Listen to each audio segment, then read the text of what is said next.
Hi guys, this is Pestily and welcome to my first impression on Scum. So Scum is an open world survival game which has extremely large amounts of character customization and skill progression. When you start out the game, you'll be able to pick out how the body shape of your character is, and this will influence how many skill points you start off within selecting your intelligence levels, etc.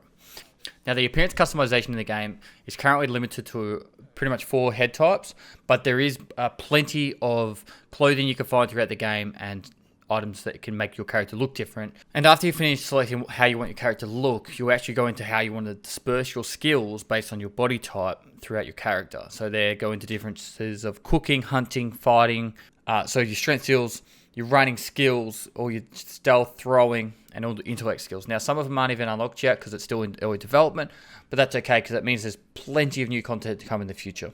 Now, the Scum map is quite large. I probably took me about 10 minutes to run between each grid square, so you're probably looking around 40 minutes to run across the whole map, maybe to an hour, which is pretty decent sized map. But the one thing to notice was how smooth this game was running whilst it's such a large map and so much going on.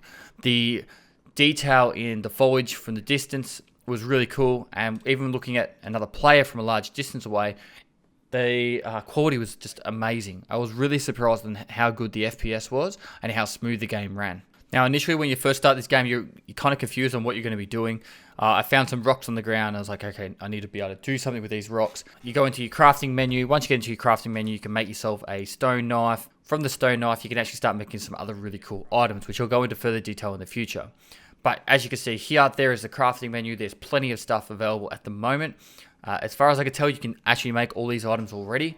And the way you make most of these items is pretty much you'll find items from within the game, and then you can actually dismantle some of the items and then turn it into scrap to make other items. And it's actually really cool how a lot of the items in the game you can almost reverse engineer from making other items and pulling them apart, turning them into other items, and it's really cool in that respect. Now, when it comes to the zombies in the game, which are called puppets, they're pretty good AI from what I've seen so far. Now, the combat within the game is actually pretty cool. Now, as you can see here, I'm about to engage with a puppet, which is effectively the Scum's universe's name for a zombie. You can actually go into like a fighting stance and it'll lock onto your target, and then you can use whatever tool that you've got to actually fight the person. I've come across plenty of different weapons within the game. Like, you can make your bone knife or your stone knives, but you also found picks, baseball bats, just random things. You can make your wooden spears, which you can throw, and I'll show the throwing mechanic later on in the game. It's actually just a lot of fun. I'm excited to get actually more fights with other people, because actually the only person I've fought at the moment is Slush Puppy, and I think it's going to be really cool to actually have like heaps of people running around trying to fight each other, throwing spears and stuff. It's actually going to be a lot of fun. And then once you actually do down the puppet, you actually have the opportunity to rip off its clothing by searching it, and then actually pulling it apart and taking the flesh. You can actually cook the flesh later on by building a campfire and putting it on skewers and stuff. It's actually a pretty cool mechanic within the game. And yeah, so you can pick up which limbs you want and break down those limbs too, so you can get the bones from it too, which you can use for making bone knives and stuff like that. Now, the eating and hydration mechanic within the game is actually really interesting. So you'll drink water and you'll actually be like, why is my hydration going up? But the way it works, it actually goes into your stomach and then has to go through your digestive system. So then you can actually be more hydrated. So drinking water doesn't initially increase your hydration until give it a few minutes at least. So I actually think this is really cool, because then you can actually be eating food and then your bladder will get too full, etc. And then all of a sudden you have to go to the bathroom, and then you go into the actual mechanic of doing a shit and piss, which happens a lot actually. I had to take a few dumps and a few pisses throughout the whole time, but hey, a few hours of gameplay and you have to go to the bathroom, I think that's about realistic. So with the inventory system within the game, you'll need to get a backpack pretty early. It's quite easy once you figure out how to do all the crafting side of things. You just rip off your shirt, you rip off your pants, you break them down into rags, and you'll build yourself a backpack. And you'll have different squares, and every item will take different squares or different amounts of space of items. So I'm going to do a full video on how to do all the crafting side of things within the game. That should be out very soon after this video. But you will require to learn a bit of the crafting side of things, otherwise you're going to get stuck with trying to figure out how to make more space and weapons and that.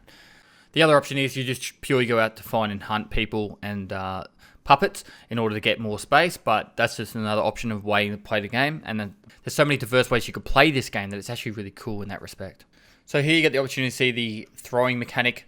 It's actually really cool how it works. You pretty much just have any item in the game, you hold down left click, and it will show you a trajectory line and where you're going to throw it. And we had a lot of fun trying to hit zombies or puppets from ages away. It was a lot of fun, and if you can land a headshot, which is quite difficult from a real far distance, you will drop most puppets in one hit. And yeah, so really cool element within the game. You could throw any items. You find a kitchen knife, you can throw that. You could throw a bloody can of soup.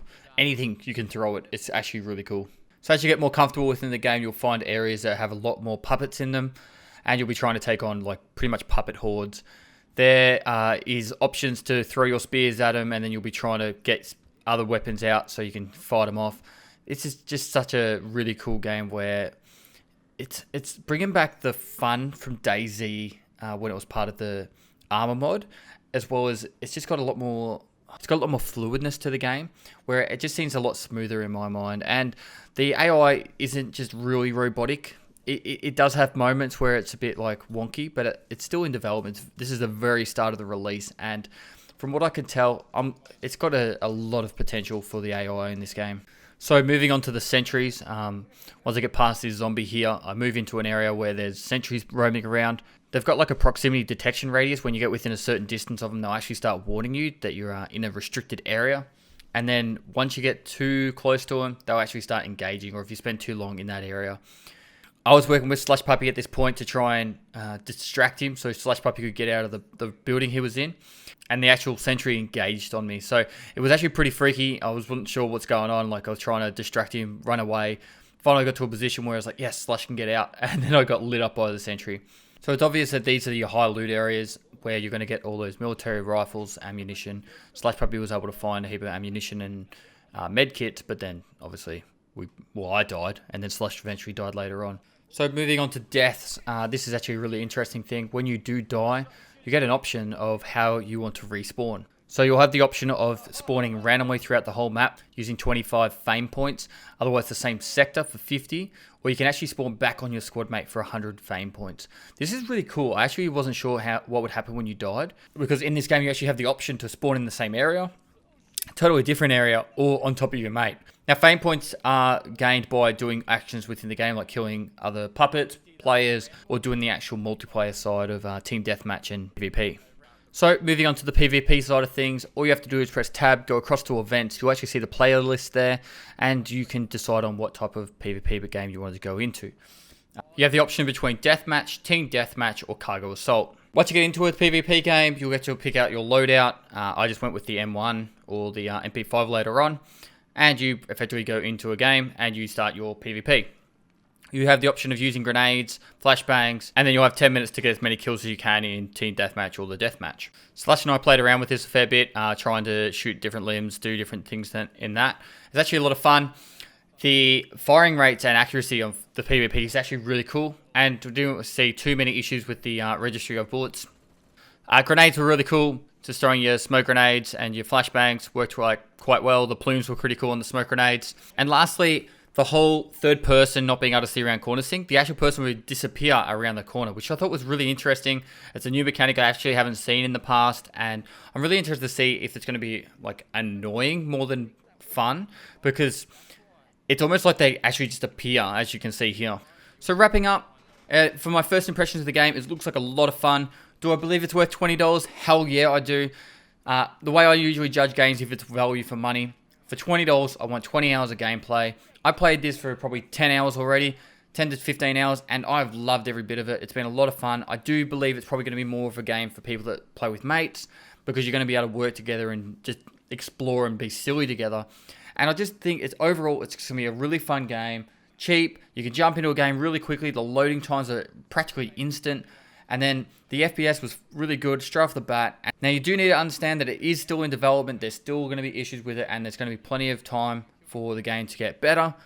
But in just the very small amount of time I've had, because I honestly don't think 12 hours is enough to really give a full in-depth understanding of what the potential of the game has, I don't believe you're going to be disappointed in playing this game. So guys, in wrapping up, I'm going to be streaming on Twitch this game non-stop over the next few days. So be sure to go down to my link below, give me a follow on Twitch, and if you've got any questions, feel free to hit me up there. Otherwise, if you like this video, give it a thumbs up, subscribe for future content. I'm going to be putting heaps of guides out for Scum. And lastly, I'll see you next time.